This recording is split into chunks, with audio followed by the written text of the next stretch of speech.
ആദ്യം നമുക്ക് 2 fruit slice കേക്കും ഒരു വാനില ഡെസേർട്ടും പിന്നെ ഒരു സാൾട്ടഡ് കാരമൽ മിൽക്കും നമുക്ക് എടുക്കാം. നമ്മൾ ഉണ്ടാക്കാൻ പോകുന്ന ഒരു ഡെസേർട്ട് റെസിപ്പിയാണ്. അപ്പോൾ നമുക്കൊരു കണ്ടെയ്നറിലേക്ക് ഈ ഫ്രൂട്ട് സ്ലൈസ് കേക്ക് ഇട്ട് കൊടുക്കാം. ഇതൊന്ന് ലെവൽ ചെയ്ത് നമുക്ക് വെച്ച് കൊടുക്കാം. നമ്മൾ ആദ്യം പോയി നോക്കിയിട്ടുണ്ടായിരുന്ന കാരമൽ കേക്കിന് വേണ്ടിയിട്ടായിരുന്നു, പക്ഷെ അത് കിട്ടാത്തത് കൊണ്ടാണ് നമ്മൾ ഈ കേക്ക് എടുത്തത്. ഗീ കേക്ക് ആണെങ്കിൽ കുറച്ചും കൂടി ബെറ്റർ ആയിരിക്കും. അപ്പം നമുക്കിതൊക്കെ ഒന്ന് ലെവൽ ചെയ്ത് കൊടുക്കാം. ഇനി ഇതിലേക്ക് നമുക്ക് സാൾട്ടഡ് കാരമൽ മിൽക്ക് ഒഴിച്ചു കൊടുക്കാം. ലെവൽ ചെയ്തിട്ട് അതൊന്ന് ഒഴിച്ചു കൊടുക്കാം.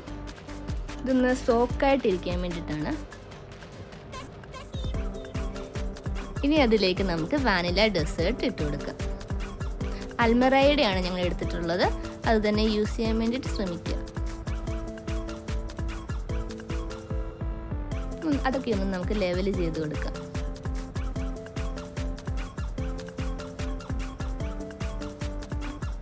ഇനി അതിലേക്ക് നമുക്ക് ബട്ടർ സ്കോച്ച് ഐസ്ക്രീം ഇട്ട് കൊടുക്കാം. അതും ഒന്ന് ലെവൽ ചെയ്ത് വെക്കാം. ഇനി ബട്ടർ സ്കോച്ച് ഐസ്ക്രീം കിട്ടിയിട്ടില്ലെങ്കിൽ നിങ്ങൾക്ക് ഇഷ്ടമുള്ള ഐസ്ക്രീം യൂസ് ചെയ്യാവുന്നതാണ്. അപ്പോൾ എല്ലാവരും ഇതൊക്കെ ഒന്ന് ട്രൈ ചെയ്ത് നോക്കണേ. അപ്പോൾ നമുക്ക് ഇൻസ്റ്റൻ്റ് ആയിട്ട് അത് കഴിക്കാനും പറ്റും. Okay, by.